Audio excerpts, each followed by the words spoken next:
something that you just said. I've heard this as well from several people, and I think that it is not like a superpower, but it's very special. People have said that you can go and identify somebody even at an early age and be like, they're going to go somewhere. They have real skill. Yeah. And that funny story I think I had told you before of down at Wachter Junior High, and that you had some early trip that was going to leave at like 4:30 in the morning, and then the one person that wasn't there was Josh. And then at that point you're like, yeah, well, we can't leave because Josh is the only one that's going to be able to play. Well, he was the one. That's the truth, man. If we would, that parade wouldn't have happened without him. But I should have left him. I should have left him. Would have been the best lesson of his life. But he went on. He's a brilliant musician. Yes. And he just came back for the U Mary, I think, 50th anniversary of the Jazz Festival, and was one of the drummers. And we'd greet each other, and he's doing really well. Yeah. But ninth grader, how mature are they, Right. But the thing is, I think what I want to try to pull out is, what are you at times being able to see? And is it the progression on how quickly they pick things up, or the skill on how they do it? What are the kind of, not the criteria, but what is the like, oh, that's it, I see it? What phrase did Duke Ellington give us?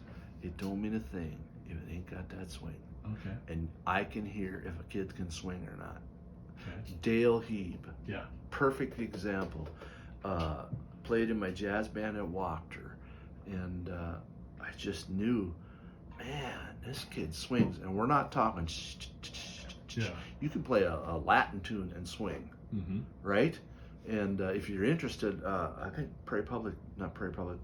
National Public Radio just did a big thing. My son sent me the podcast of these scientists. What makes a guy swing and what makes a guy swing? And with the tools we have nowadays, they could analyze where they were hitting on the beat. And that's what it was. Dale Heeb, one of the most, I knew in 8th grade, this is one of the most musical drummers I have ever met in my life. He made it. He's playing with Chauncey Williams. I know.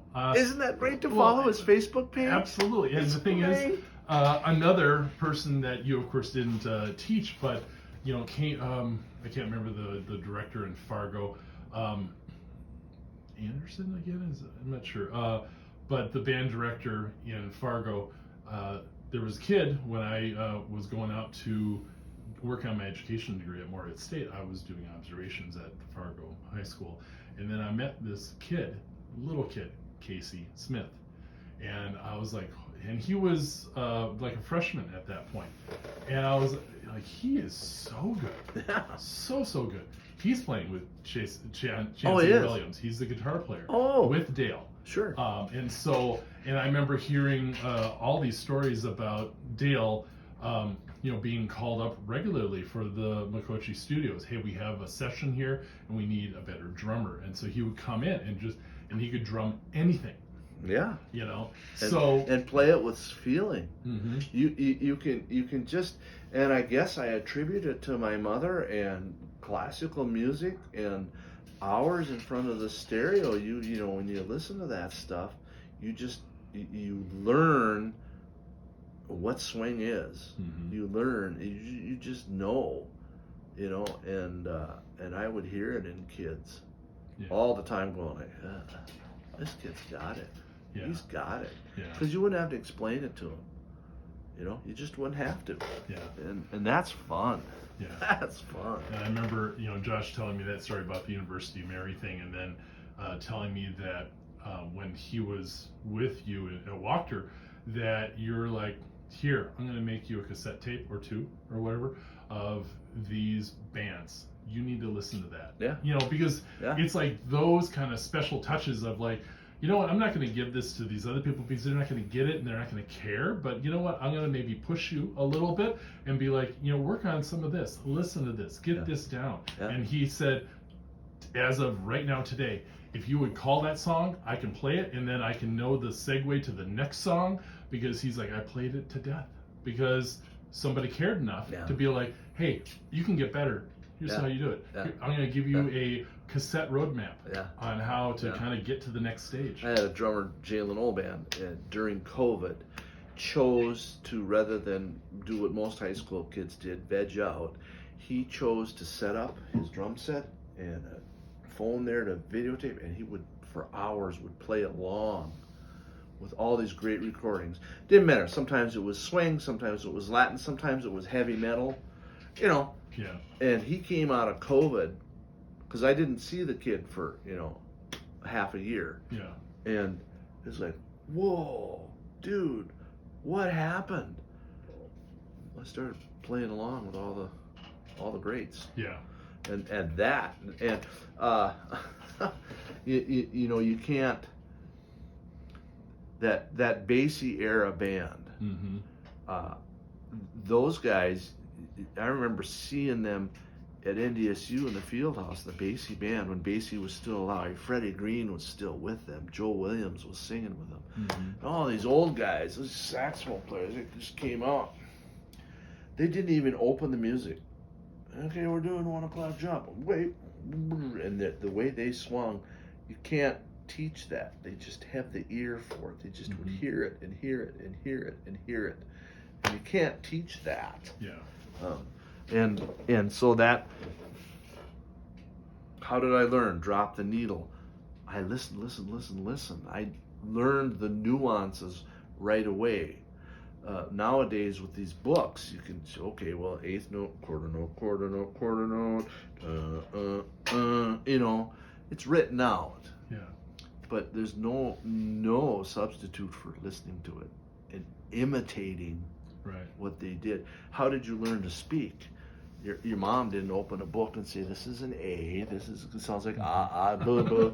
They would say, spoon, here we go, spoon. Let's see. Well, how did you learn to say spoon? Spoon. Yeah. That's how we learn our language. And music is no different. Yeah. The greats have learned the language. These savant videos you see of these savant kids, they can't carry on a conversation, they can barely walk, but they put them in front of the piano and they can do anything. There's a connection in there where they've heard it so many times that they can reproduce that. I mean, it's fascinating. The human brain, the way it works. Mm-hmm. I remember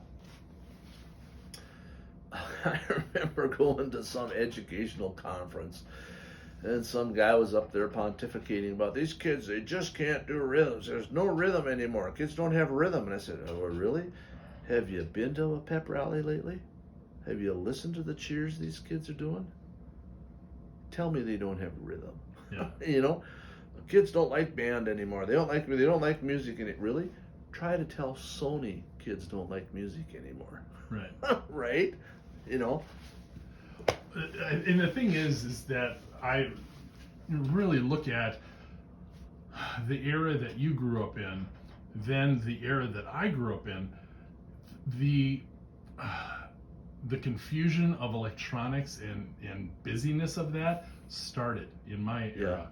And I mean, I remember really clearly being, junior high and early high school when some of those early Nintendo things were coming on. And I remember my friend Steve just like disappeared. He was like a great athlete and then was suddenly, I'm just doing this all the time. Yeah. And I'm like, you can't get a job doing that. It's like, this is not helping you. Yeah, you might never make the pro whatever sports thing, but you're going to probably be able to go and get a something through college to be able to pay for part of it by what you do. Mm-hmm. So don't give up on your on your skills there. Let those continue. But then the new generation that's been going on the last 10 years, well, it's just so much worse with so much distraction. Being able to go and you have to really get to be like, I have such a passion for this, and I'm not going to allow that to distract me. Again, the technology is a blessing and a curse. My son, always credits me for his listening, because you get in the car, the CD goes on. Mm-hmm. And what I'm picking for CDs is not crap. He said, man, I had a solid dose of Buddy Rich and Basie, Stevie Wonder. Mm-hmm. He heard all that stuff and great musicians, you know. So he grew up with that. His son, same thing, because there's always music in my son's house, and so my grandson is not listening to music, and yet this technology is coming along. I did a last school year. I told my grandson, he and his high school buddies were hungry to play. I said, okay, every Friday come over to the church, and we'll just do real book tunes. Yeah. Real book tunes. Mm-hmm. Mm-hmm. Oh, awesome, Grandpa, awesome. And he's playing drums. And, you know, we got a bass player, and his buddies are playing horns, you know, and they're doing real book tunes. And I pass out a new real book tune, and I'm kind of passing the tunes, and I notice he's back there on his phone. I'm going like, dude, what are you doing on your phone? Well, he's already looked up the tune, and he's listening to it. You know, so that's an example of the beauty of technology. Right. My grandson can call up, so what, and listen to it played by all the guys, and then we start the tune. He's already got it. He's already got the feel down because that's what he's listening to, you know. And he and his dad are always exchanging playlists, you know. And now with that iTunes thing, you know, Apple Music, where you just subscribe. You know, now they're turning me on to, oh, Grandpa, you got to download this. Oh, Grandpa, you got to get this. He's like, you know, and I'll send him a thing, you know, Ben, you really need to listen to us. And it was a Leonard Bernstein thing, an old 60s recording he did of West Side Story. Yeah. Symphonically, no singing. I said, you really need to listen to the third tune. Listen to the timbres in the percussion section, you know. And he's like, oh man, I listened to that. That was really cool. Yeah. So technology in the right hands is good. Ben is listening to all the greats. You know, his dad's fed him Basie and Buddy Rich, and Ben has headphones on, and he's always drumming with the greats. Yeah. You know? Have you heard the Count Basie band, the new one that they got out in New York? These guys are doing all the Count Basie tunes. Oh, really just iTunes the Basie band. Holy crap, those guys swing. Yeah, I'll go check that out. And my sophomore grandson is playing along with all those things. Yeah. You know, because of iTunes. So right. Well, I think the thing is again, if you go kind of across the country, and even my experience in the Twin Cities, over like those 5-6 years that I played with those different groups, depending on where you go, the audiences are getting a little bit smaller. Like the people that are the kind of the old seniors at this point, well, they grew up with rock and roll. Yeah. They didn't grow up with big band, and so then for them to be like, oh, I'm gonna go and see this big band play these old standards, you know, it becomes less appealing. But then what you have done, which you know, taking some of those pop songs, jazzifying them in a way, and then maybe doing those as a shuffle or some other way to be able to be creative with that is absolutely, I think, the answer. To go and continue to redevelop them, because that is what those artists have done. They take those show tunes, recreate them into their thing. Now artists every 10 years will reinvent those same songs in their way. Yeah. And as long as those songs contain melody, it can be done. I was not a fan of rap, and still am not a fan of rap until my grandson turned me on to Hamilton. Okay. Have you heard Hamilton? I haven't. It's rap, but I finally figured it out. Rap with a chord structure. You know, every rap I've been exposed to that I don't like, it's the same boom, boom, boom, boom. The bass player has one string and he's playing one note through the whole thing. Hamilton has taken the art of rap, and I don't even know if you want to call it rap, but he's put melody behind it, and it's beautiful. We actually, my family went down to Minneapolis. Hamilton was in Minneapolis. Oh, what a joy to see that. So as long as there is melody, good melody, you can do all of that. You can redo all of that. There's a guy that, again, on iTunes, that, again, one of my grandkids turned me on to. There's a big band doing nothing but Rolling Stones tunes. Yeah, there's another one doing Beatles stuff, and I find that to be fascinating. Yeah. It'd be like I would love to go and Yeah.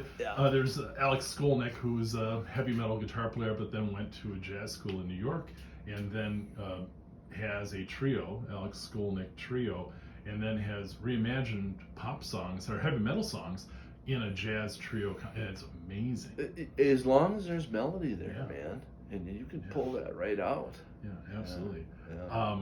Well, you said that you're playing gigs and the audiences are getting smaller because they're older. There's good news. I'm seeing, maybe it's just in Bismarck, I don't know, but it seems nationally.